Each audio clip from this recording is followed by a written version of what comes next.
আজকে জন্মাষ্টমীর দিন কেউ কেউ উপাস আছে, আর যারা উপাস না আছে বাড়ির সবাই নিরামিষ। নিরামিষের দিনে বা পূজা পার্বণের দিনে ভালো মন্দ খেতে হয়। আর ভালো মন্দ মানেই পূজা পার্বণের দিনে খিচুড়ি, লুচি পায়েস। সকালবেলা খিচুড়ি করা হয়েছে, এবার লুচি পায়েস বানাবো। লাকড়িগুলো শুকোতে দিয়েছি, এবার লাকড়ি নিয়ে যাই।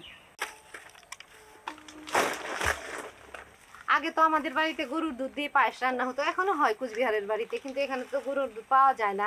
এই যে 3 প্যাকেট দুধ নিয়ে এসেছে, একটা প্যাকেটে ½ লিটার করে আছে, 1.5 লিটার দুধ এনেছি।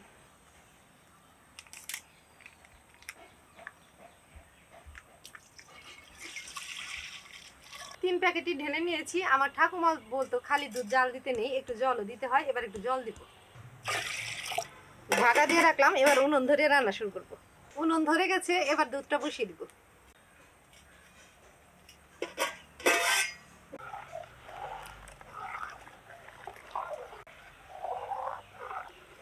দুধ এভাবে অনবরত নেড়ে নেড়ে অনেকক্ষণ সময় জাল করে নিতে হবে। আর যত বেশি জাল করে নেওয়া যাবে পায়েস তত স্বাদের হবে। দুধ জাল দেওয়ার ফাঁকে ফাঁকে ওদিকে আমি ময়দাগুলো ছেঁকে নেব।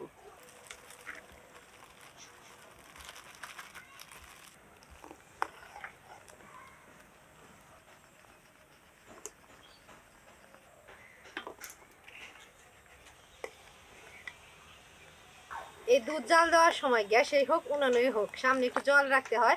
একবারে উতলিয়ে গেলে তখন গ্যাস কমালেও দুধটা নামে না নিচের দিকে, কিন্তু একটু জলের ছিটে দিয়ে দিলেই কমে যায়। ছেঁকে নেওয়া ময়দার উপরে দিলাম চিনি, দিলাম সাদা তেল ময়াম দেওয়ার জন্য। এখানে ঘিও দেওয়া যায়, আমি আজকে সাদা তেল দিয়েই দিলাম। ভালোভাবে হাত দিয়ে মেখে নেব। ময়দাটা মাখা হয়ে গেছে, এই যে ময়ামও পুরোপুরি হয়ে গেছে। এই লুচির গোলাটা আমি গরম জল দিয়ে গুলবো। এদিকে দুধ বেশ কিছু সময় জাল করে নিয়েছি, পর্যাপ্ত জাল হয়ে গেছে। এবার চাল দিয়ে দিব। পায়েসের জন্য ভোগাতপ চাল নিয়েছি, পরিষ্কার করে ধুয়ে নেব। চাল ধুয়ে নিয়েছি, ছেঁকে ছেঁকে দিয়ে দিব।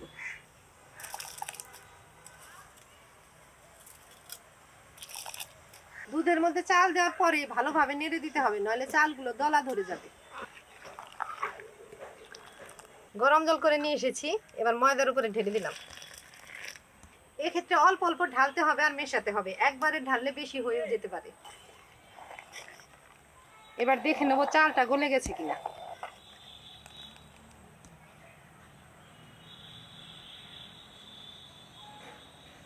একটু চাল আছে, আর একটু গলবে। একেবারে পুরোপুরি না গললে চিনি দেওয়া যাবে না। জলটা মিশিয়ে নিয়েছি, আর ময়দাও ঠান্ডা হয়ে গেছে। একেবারে ঠান্ডা হলেও হবে না, একটু গরম গরম থাকতেই ডলে নিতে হবে। আমি যে কোনো রান্নাই খুব সাধারণভাবে করি, ঘরে যা কিছু থাকে তাই দিয়েই করি। এই যে আজকে লুচির গোলাটা যে গুললাম, ময়দার মধ্যে শুধুমাত্র সাদা তেল আর চিনি দিলাম, আর কিছুই দিলাম না। মাখা হয়ে গেছে, এই যে একদম নরম হয়ে গেছে।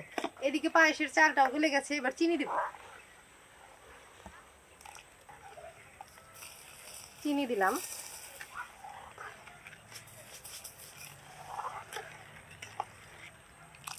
এই পায়েস রান্নাতে আমার ঠাকুমা চালের একটা মাপ আমাকে শিখিয়ে দিয়ে গেছে, লিটার প্রতি 1 আজু চাল। আমি 1.5 লিটার দুধ নিয়েছি, 1.5 আজু চাল দিয়েছি।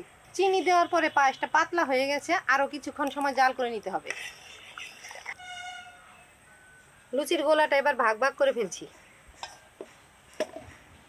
অনেকেই পায়েস রান্নাতে আরো অনেক কিছু দিয়ে থাকে, কাজু কিশমিশ বাদাম, তো আমরা সেটা দেব না।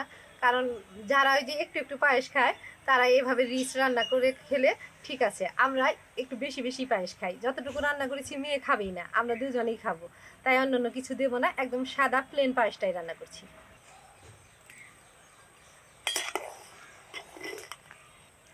লুচির গোলাটা ভাগ করে ঢাকা দিয়ে রাখলাম, পায়েসটা নামিয়ে লুচিগুলো ভাজবো। জাল হয়ে দুধটা পাক এসে গেছে, এই যে কালারটাও লাল লাল হয়ে গেছে। পায়েস রান্না হয়ে গেছে, এবার নামিয়ে দেব। নামিয়ে রেখে লুচিগুলো ভাজি। কড়াই গরম হয়ে গেছে, কড়াইতে তেল দিলাম।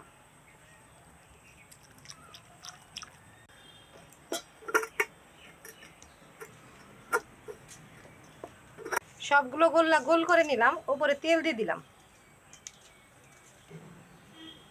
কেউ কেউ ময়দা দিয়েও বেলে, কিন্তু আমি তেল দিয়েই বেলি।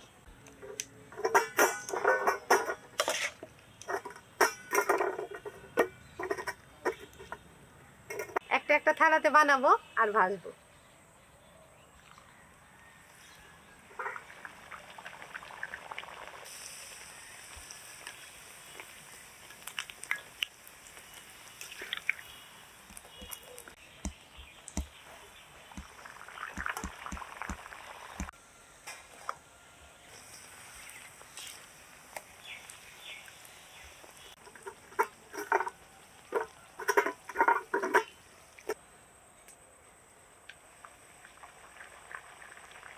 দুই একটা মাঝে মধ্যে কড়া করে ভাজবো, আমার মেয়ে কড়াটা খেতে ভালোবাসে।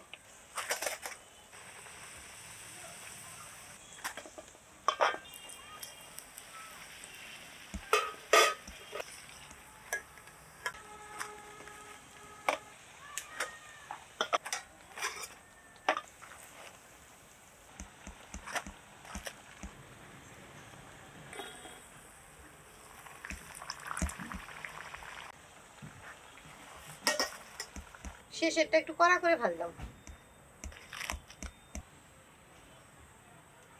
সর্ষের তেলে লুচিগুলো ভেজেছি বলে কালারটা একটু হলুদ হলুদ এসেছে। মেয়ে তো পায়েস খাবে না, আমি পায়েস দিয়ে লুচি খাবো। আমি লুচি এমনি এমনি খাবো।